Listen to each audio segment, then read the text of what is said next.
सो इस एपिसोड में हम लोग को रेन एम्स और मार्गरेट मैक्रॉन की फाइट देखने को मिलेगी और हम लोग को डिफरेंस पता चलेगा एक डबल लाइनर और एक ट्रिपल लाइनर के बीच में। Video gonna be interesting but not much longer, so stay tuned and watch the full video.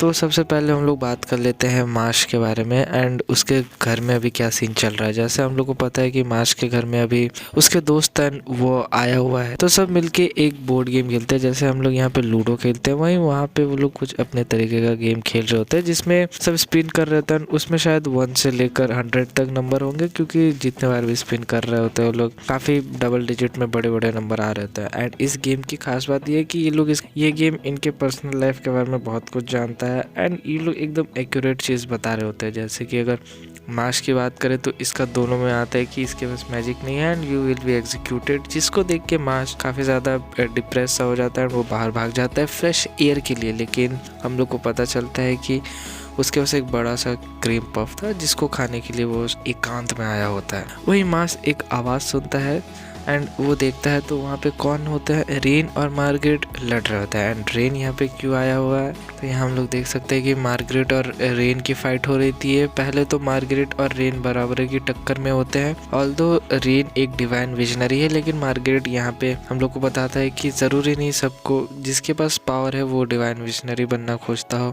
किसी को एंटरटेनमेंट पसंद है तो किसी को पावर पसंद है तो किसी को पोजिशन पसंद है। तो यहाँ पे मार्गरेट ने पावर एंड एंटरटेनमेंट को चुना है और वहीं रेन ने पोजीशन को चुना है। फिर मार्गरेट एक हॉलिंग साउंड करके अटैक करता है जो कि रेन को पूरा सराउंड कर लेता है। एंड ये अटैक ऐसे काम करता है कि अगर रेन अब अपने स्पेल्स को कास्ट करेगा, क्योंकि इनको स्पेल कास्ट करने के लिए बोलना पड़ेगा, एंड जैसे ही रेन बोलेगा ये ब्लास्ट हो जाएंगे। जो भी ये जितने भी साउंड्स लाइक अटैक दिख रहे हैं रेन एम्स के बगल में, वो सब ब्लास्ट कर जाएंगे। भले ही ये डिवाइन विजनरी है, लेकिन मार्गरेट एक बिना डिवाइन विजनरी हुए भी इससे पावरफुल दिख रहा है हम लोग को इस वक्त। और मार्गरेट एक्सप्लेन करता है कि भले ही तुम डिवाइन विजनरी हो, लेकिन एक पावर को यूज़ करने का तरीका यहाँ पे काफ़ी ज़्यादा मैटर करता है। एंड हम लोग को एक नरेशन के थ्रू पता चलता है कि मार्गरेट भी डिवाइन विजनरी बन सकता था। उसने 10 से भी ज़्यादा कॉइन्स कलेक्ट कर लिए थे, लेकिन उसे इन सब चीज़ों का शौक नहीं था, तो उसने ये सब चीज़ें फिर दे दी। तभी हम लोग को प्रिंसिपल के थ्रू पता चलता है कि रेन एम से वो उन बच्चों में से है जिनके पास ट्रिपल लाइन्स है। एंड बोला जाता है कि डबल लाइनर्स तो काफ़ी ज़्यादा कॉमन हो गए, लेकिन triple liners chosen by the God himself. तभी रेन अपनी फुल पोटेंशियल को अनलॉक करता है। उसके पास एक तीसरी लाइन आ जाती है जो कि हिडन होता है। जब तीसरी लाइन आती है तब उसका जो वॉन्ड होता है, मैजिक वॉन्ड, वो एक स्वॉर्ड में बदल जाता है। एंड फिर वो मार्गरेट को अटैक करता है, जिससे मार्गरेट अपनी शील्ड से बचने की कोशिश तो करता है, लेकिन उसके साथी जो 2 चेले थे या तुम लोग साथी बोल लो, उनको बचाने के चक्कर में शायद उसको थोड़ी सी चोट आ जाती है एंड वो फिर वहाँ से भाग जाता है। एंड हम लोग को पता चलता है कि शायद मार्गरेट के पास भी कोई स्पेशल पावर होगी, लेकिन वो अभी शो नहीं करना चाहता कि वो अपना बेस्ट बाद में दिखाएगा। तभी झाड़ियों से बाहर आता है मार्श एंड बोलता है कि आई शुड टे यू थैंक्स और व्हाटएवर। तो फिर रेंज बोलता है कि मैं मोटिवेट करने में तो ज़्यादा अच्छा हूँ नहीं, लेकिन फिर भी तुम्हें इस डिवाइन विजनरी एग्जाम को जीतना पड़ेगा। तभी हम लोग को अगला सीन दिखाया जाता है वहीं उस स्कूल में।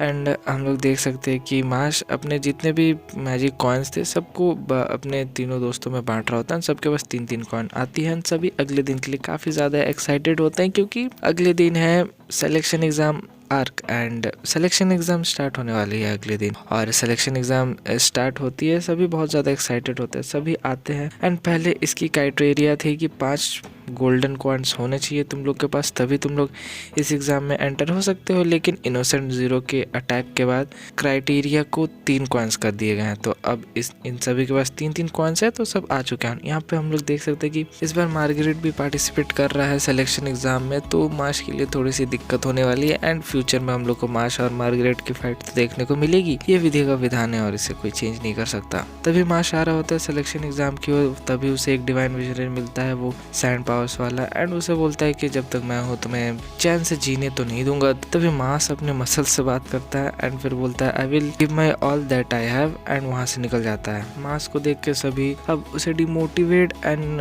उसे बुली करने लगते हैं कि तुम्हारे पास मैजिक नहीं है तो तुम चले जाओ। लेकिन इन सब चीज़ों को इग्नोर करते ही सिलेक्शन एग्ज़ाम स्टार्ट हो जाता है एंड एपिसोड एंड हो जाता है।